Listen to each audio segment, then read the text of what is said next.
नमस्कार साथियों, स्वागत है आप सभी का सौदागर के आज की इस नए वीडियो में।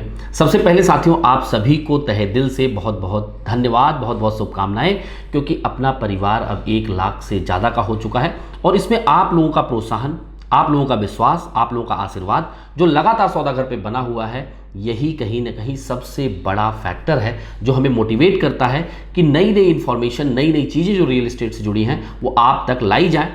आपसे हमेशा गुजारिश रहेगी कि आप अपना आशीर्वाद इसी तरीके से सौदागर पे बनाए रखें और कोई सजेशन है हमें कमेंट में लिख के बताएं, कोई समस्या है वो भी लिख के बताएं। कोशिश रहेगी उसे जल्द से जल्द कवर करके आप लोगों तक लाया जाए। और एक बड़ी चीज़ कि 1 से 2 दिन में आपके पास मोसी का पार्ट फर्स्ट आ रहा है, जिसमें हम लोग दिखाने वाले हैं पहले पीसीएमसी के बारे में, नासिक हाईवे के बारे में, जो कि मोशी को बीचों बीच से जो है 2 भागों में डिवाइड करती है, और तमाम बारीक इन्फॉर्मेशन मोसी से जुड़े हुए, वहाँ के रियल एस्टेट से जुड़े हुए, वहाँ के फ्यूचर से जुड़े हुए, उसे देखना ना भूलें। और जैसे ही वो वीडियो पब्लिक होगा, यह वीडियो जब आप लोग देखेंगे, मान लीजिए 2 दिन बाद देख रहे हैं आप लोग, तो इस पे आई बटन पे भी प्रेस करके आप लोग देख पाएंगे।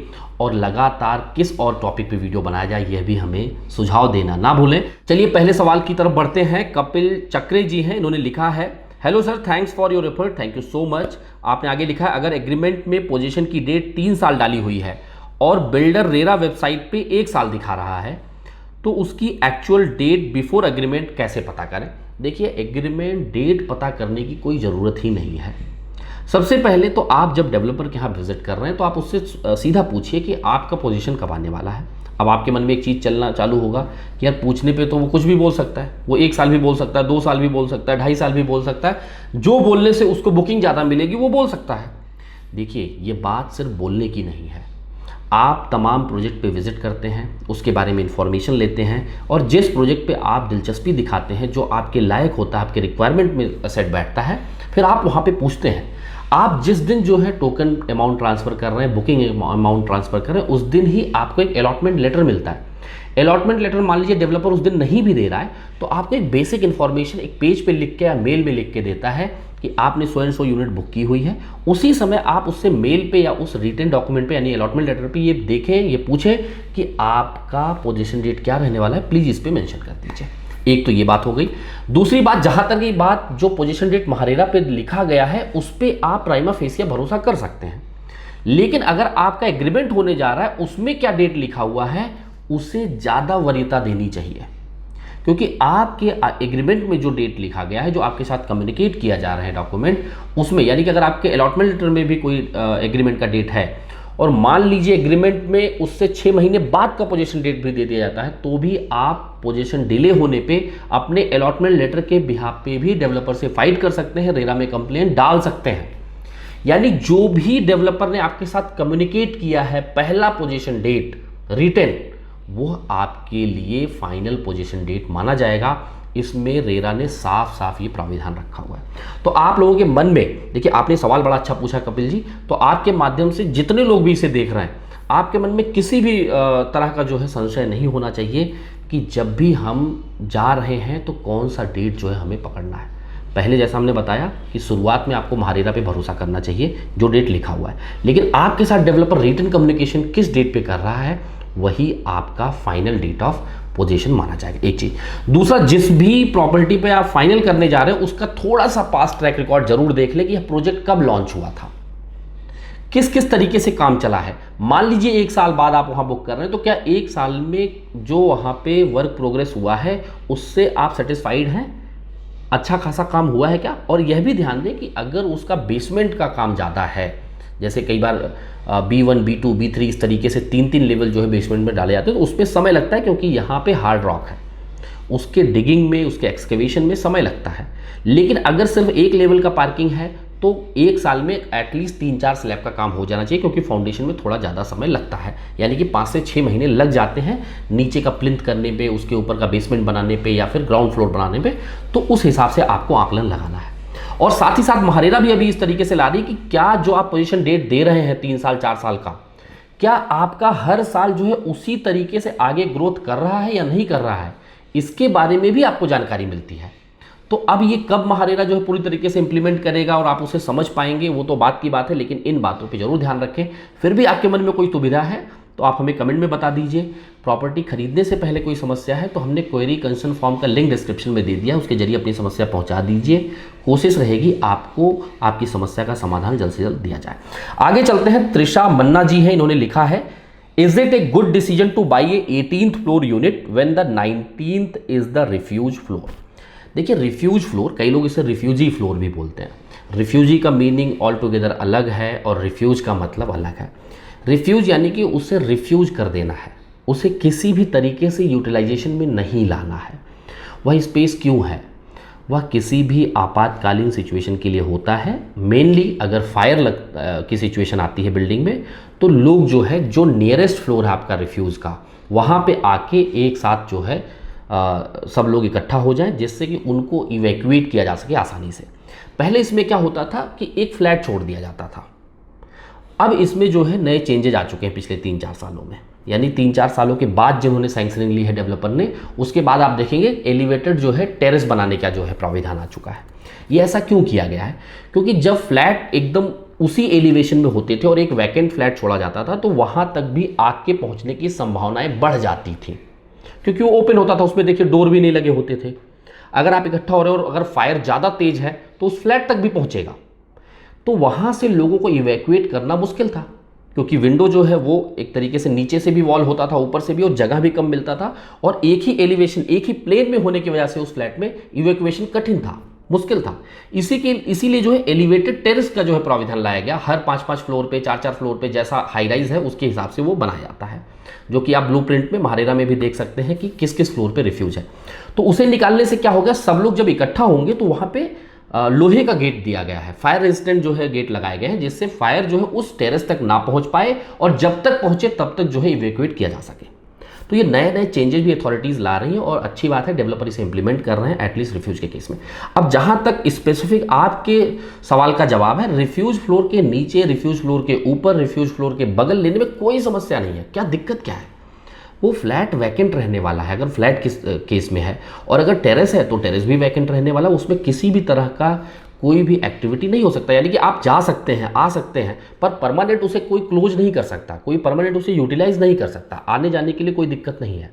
हाँ, आपको इस बात का ध्यान जरूर देना चाहिए, क्या वो जो फायर का टेरेस दिया गया है, वहाँ से अगर आपको लगता है प्राइवेसी में कोई प्रॉब्लम आ रही है, यहाँ से मान लीजिए कोई खड़ा होता है तो आपके विंडो से डायरेक्ट दिख रहा हो, या सिक्योरिटी थ्रेट लग रहा है कि वहाँ से कोई जंप करके आ सकता है, तब वो एक अलग बात हो गई।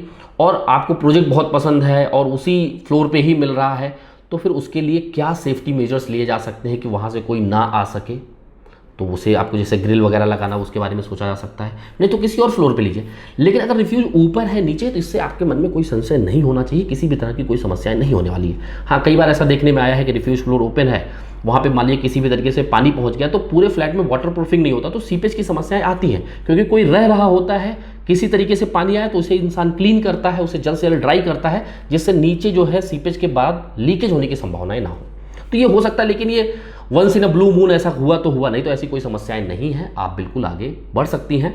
फिर भी आपके मन में कुछ और स्पेसिफिक है तो आप हमें कमेंट में लिख के जरूर बताएं। आगे चलते हैं। सुहास कृष्णा जी हैं, इन्होंने लिखा है, सीपी के साथ घर लेना सही है, डिसएडवांटेजेस क्या क्या हैं? देखिए, सीपी यानी कि चैनल पार्टनर, चैनल पार्टनर के साथ फ्लैट लेने में समस्याएं तभी हो सकती हैं जब आप यह देखें कि यार जब जो मैं इंफॉर्मेशन चाह रही हूं, क्या वो मुझे समय पे मिल रहा है? क्या सारी चीज़ें डिस्क्लोज करने के बाद ही आपको कोई चीज़ पुश किया जा रहा है? कहीं ऐसा तो नहीं कि अपने प्रॉफिट के लिए आपको ज़बरदस्ती कहीं पे जो है डाइवर्ट करने की कोशिश की जा रही है, आपको आधी अधूरी जानकारी मिल रही है, या फिर उस डेवलपर के बारे में ज़्यादा जानकारी आप नहीं ले पा रहे हो और डिसीजन जल्दबाजी में ले रहा है। इसी स्थिति में गलत हो सकता है। लेकिन अगर वो इंसान, वो फर्म आपको सही से गाइड कर रहा है, सारी चीज़ें डिस्क्लोज कर रहा है, तो कोई समस्या नहीं है। देखिए, हर किसी को आपको ये ध्यान देना है कि मुझे इंफॉर्मेशन सारी चाहिए जहां पे मैं जा रहा हूं, क्योंकि वो पैसा आपका लग रहा है। अगर उसका सारा इंफॉर्मेशन मिल रहा है, और ये मैक्रो टू माइक्रो आपको जाना होगा, क्या लोकेशन की सारी इंफॉर्मेशन आपके पास आ चुकी है? बेसिक चीज़ें सिर्फ इतना ही नहीं समझना है कि वो पीएमआरडी में है, पीएमसी में है, पीसीएमसी में है, इतना ही नहीं समझना है। यानी कि उस लोकेशन में क्या चीज़ें हैं, उस लोकेशन में क्यों एंटर करना चाहिए, उसका फ्यूचर क्या है, उसके बाद डेवलपर कैसा है, उसका पास्ट ट्रैक रिकॉर्ड कैसा है, पोजीशन टाइम पे दिया गया है क्या, या सिर्फ जो है वो एक मार्केटिंग बबल है मार्केट में, जो तमाम माध्यम से जो चाहे सीपी हो, चाहे वो आपका रेडियो जिंगल हो, चाहे न्यूज़पेपर हो, तमाम बड़ी बड़ी बातें होती हैं, लेकिन ग्राउंड पे क्या वो असलियत है? क्या टाइम पे पोजीशन आ रहा है? क्या क्वालिटी मिल रही है आपको? क्या उन्होंने पिछले सारे प्रोजेक्ट में किए हुए वादों को पूरा किया है? ये जानने के बाद आप डेवलपर चूज करिए। उसके बाद उस प्रोजेक्ट में जब आप जा रहे हैं तो उस प्रोजेक्ट में देखिए किस तरह का लेआउट है। और सबसे ज़्यादा आपको वरीयता यानी कि प्रायोरिटी देनी चाहिए कि आपके फ्लैट में लाइट और वेंटिलेशन कितना आ रहा है। तो ये सारी जानकारी जब एक एक करके आपके पास आ जाती है, उसके बाद आप डिसीजन लेते हैं, और उसमें जो इंसान आपका मदद कर रहा है तो बिल्कुल सही है, उसको आपको हैंड्सअप देना होगा और उसके साथ आपको आगे प्रोसीड करना चाहिए। लेकिन अगर आपको ये लग रहा है कि नहीं, इन्फॉर्मेशन मुझे नहीं मिल रहा है, तो आपको खुद से जाके उन सब चीज़ों को गैदर करना होगा। उसके लिए समय लगता है तो लगाना होगा, भेड़ चाल से बचना होगा। और आपका कोई सुझाव है, आप लोगों में से जितने लोग देख रहे हैं, तो वो भी कमेंट में लिख के जरूर बताएं। आगे चलते हैं। बिस्ट जी हैं, इन्होंने लिखा है 1 video on rent versus buying. तो बिस्ट जी, इस पर हमने एक वीडियो लगभग 1.5-2 साल पहले ही बनाया हुआ है, उसका लिंक डिस्क्रिप्शन में दे देंगे, आई बटन पे भी चला देंगे, एक बार आप लोग देख लीजिए। उसमें कुछ सुझाव तो हमें जरूर बताएं। फिर भी आपने जो आगे सवाल पूछा उसका जवाब देते हैं। Let's say we are going to work for 4 to 5 year in Pune, currently paying rent of 25,000, so what would your advice. देखिए बिस्ट जी, बहुत ही आसान है इसका जवाब। कई बार लोगों के लिए दुविधा हो जाता है, यार अगर हम लोग रेंट पे रह रहे हैं, जो 25,000 रुपये हमारे पॉकेट से निकल रहा है वो तो वापस नहीं आने वाला, तो फिर ये पैसा जो हमारे रेंट में जा रहा है, क्यों ना घर लेके इसको ईएमआई में कंट्रीब्यूट किया जाए, कुछ और पैसा अपनी तरफ से लगा दिया जाए। अब इसको थोड़ा सा समझने की कोशिश करते हैं मोटे तौर पे। जैसे 25,000 रुपये अगर आप हर महीने दे रहे हैं, तो जाहिर सी बात है 1 साल बाद आपका रेंटल थोड़ा एक्सकेलेट होगा, उसके आने वाले सालों में थोड़ा थोड़ा एक्सकेलेट करता जाएगा। हो सकता है आज का 25,000 का रेंट कल को 1-2 साल बाद 30,000 होगा, 35-40 तक जाएगा, जो भी है, और या फिर कौन से लोकेशन में आप रह रहे हैं उस पर भी डिपेंड करता है।